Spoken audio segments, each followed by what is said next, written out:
اس مضمون کا عنوان ہے صدارت۔ گجراتی ادبی منڈل کے سیکرٹری تار محمد دکھیا صاحب ہمارے پاس آئے اور کہنے لگے ہم گجراتی کے مشہور ادیب حضرت غبغب گھڑیالوی کی برسی منا رہے ہیں، آپ صدارت فرمائیے گا۔ ہم نے کہا دکھیا صاحب ہم گجراتی نہیں جانتے اور غبغب صاحب کا نام بھی آج ہی سنا ہے۔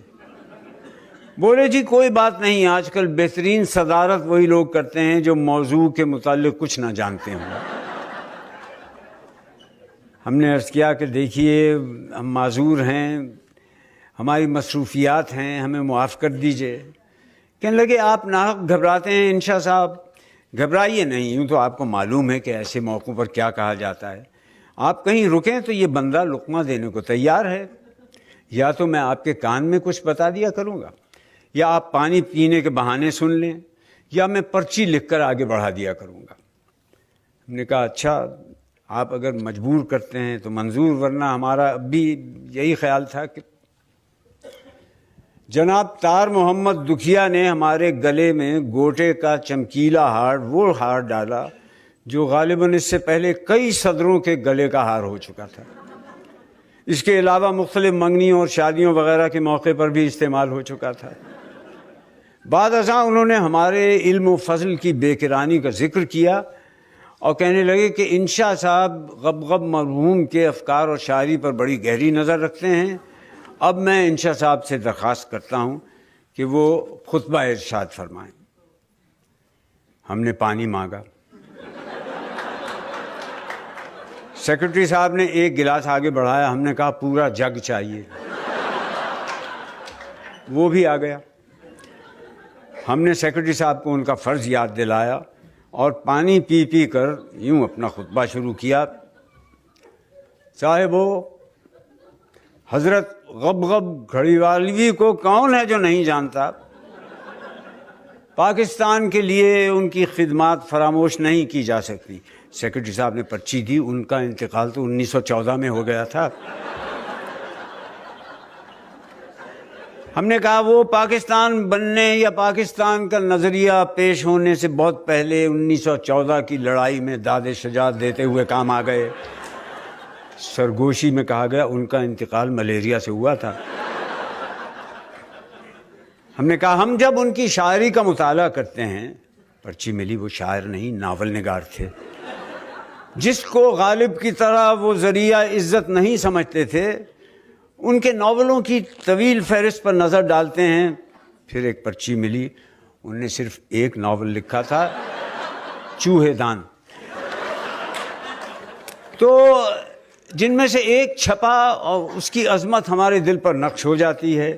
ان کے کمال فن کا اندازہ اگر کرنا ہے تو ان کی ایک نظر، ان کی نظر اور آپ اپنی نظر چوہے دان پر ڈالنی۔ پرچی ملی چوہے دان نہیں چمنستان، واقعی پرچی پر چمنستان لکھا تھا، ہم نہ جانے کیوں چوہے دان پڑ گئے۔ بہرحال ہم نے پانی پی پی کر ان کے حالات زندگی کی طرف سے گریز کیا۔ گھڑیالہ جس کی نسبت سے وہ گھڑیالوی کہلائے، ایک مردم خیز قصبہ ہے۔ پھر پرچی آئی، گھڑیالہ کوئی قصبہ نہیں، غبغب صاحب کے بزرگ شاہی دربار میں گھڑیال بجایا کرتے تھے۔ یہ بات ہم نے کہا ایک مشہور نقاد نے ایک مضمون نے لکھی ہے، اسے پڑھ کر ہمیں بڑی ہنسی آئی، کیونکہ گھڑیالہ نام کا کوئی قصبہ گجرات میں ہے ہی نہیں۔ اصل میں غبغب صاحب کے بزرگ شاہی دربار میں گھڑیال بجایا کرتے تھے۔ یہ ادبی تاریخیں لکھنے والے لوگ بالکل ذرا تحقیق نہیں کرتے، جو انٹ شنٹ چاہتے ہیں لکھ دیتے ہیں۔ تو یہ بھی حضرت نذیر اقبال آبادی کی طرح خوب شاعر تھے۔ پرچی ملی یہ یوم غبغب صاحب کا ہے، نذیر اقبال آبادی کا نہیں، لیکن افسوس ہم نے کہا یہ یوم نذیر اقبال آبادی نہیں ہے، ورنہ ہم ان کی نظم بنجارہ نامہ کے کچھ بند آپ کو سناتے۔ خیر ہم اس دعا کے ساتھ اپنی تقریر مختصر کرتے ہیں کہ خدا نئی پود کے ادیبوں کو ان کی شاعری یا ناول نگاری یا جو کچھ بھی وہ کرتے تھے اس کی تقلید کی توفیق دے، تاکہ وہ بھی آنکھیں کھول کر مظاہر قدرت کا مشاہدہ کریں جس طرح کے غبغب صاحب کرتے تھے۔ سیکرٹری صاحب نے پرچی دی، غبغب صاحب تو نابینا تھے، لیکن یہ پرچی بعد از وقت آئی، اس لیے ہم نے اسے ایک طرف ڈال دیا اور پانی کا ایک گلاس پی کر تالیوں کے گونج میں بیٹھ گئے۔ آپ نے دیکھا ہوگا کہ آج کل اقبال کا صحیح مقام بھی انگریزی زبان ہی میں متعین کیا جاتا ہے، اس کے لیے کسی نہ کسی غیر ملکی کو ضرور بلایا جاتا ہے۔ اب کی یوم اقبال، ایک یوم اقبال تو ایرانی کلچرل سینٹر میں منایا گیا، اور ایک ہم نے اپنے علم دوست احباب کے ساتھ مل کر اپنے کلب میں منایا۔ ہمیں صدارت کے لیے کسی غیر ملکی کی تلاش تھی۔ خوش قسمتی سے کسی نے ہمیں ہالینڈ کے ایک نکتہ دان مسٹر ہیگ راٹرڈیم سے ملا دیا، اور وہ صدارت پر راضی بھی ہو گئے۔ بس کہنے لگے، ہم نے کہا ہم آپ کو اقبال کے متعلق کچھ بتا دیں۔ انہوں نے کہا واہ، اس مایہ ناز ہستی کو کون نہیں جانتا، اس نے فلسفہ خود ہی ایجاد کیا تھا نا، بس یہ بتا دیجئے کہ رہنے والے کہاں کے تھے۔ ہم نے کہا سیالکوٹ کے، جہاں کھیلوں کا سامان بنتا ہے۔ فرمایا مر گئے کہ زندہ ہیں؟ ہم نے کہا آپ کی اور ہماری خوش قسمتی سے مر گئے۔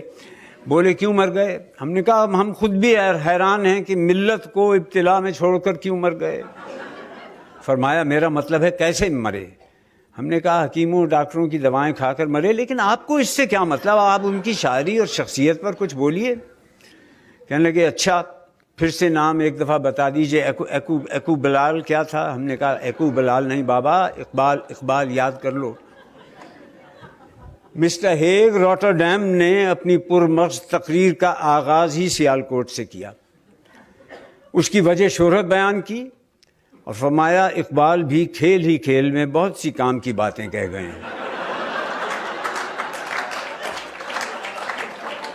آج کل تو فلسفہ خودی کی بہتات ہے، بلکہ اسے دساور بھیج کر زر مبادلہ بھی کمایا جا سکتا ہے، لیکن یہ ایجاد اس شاعر نامی گرامی کی تھی۔ اب ہم سب کو چاہیے کہ ان کے نقش قدم پر چلیں اور ان کا اجالا زمانے میں پھیلائیں، جس طرح فلپس کمپنی کے بلب پھیلاتے ہیں، جس کی پاکستان کی نمائندگی کا شرف اس خاکسار کو حاصل ہے۔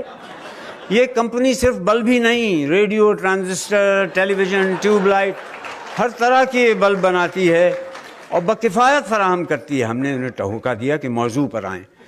کہنے لگے ہاں اقبال صاحب، یعنی سنا ہے ڈاکٹروں حکیموں کی دوائیں کھا کھا کر مر گئے، ابھی طبی سائنس کو اور ترقی کرنا ہے۔ فلپس کمپنی نے اس پر بھی ریسرچ کا شعبہ کھول رکھا ہے۔ ہماری تحقیقات کامیاب ہو گئیں تو آئندہ اچھے اچھے شاعر مرا نہیں کریں گے، بلکہ صدیوں ایڑیاں رگڑا کریں گے، ان کی جان نہیں نکلا کرے گی۔ اس پہ تالیاں بجیں۔ میں آپ سب کا شکریہ ادا کرتا ہوں۔ بے شک اقبال سے مجھے دلچسپی ہے، میں اور بھی تقریر کرتا، افسوس ہال میں روشنی کم ہے۔ اگر آپ لوگ فلپس کی ٹیوب لائٹیں ان کی تقریر کا آخری حصہ تالیوں کے شور میں ڈوب گیا، ٹھیک سے سنائی نہ دیا گیا۔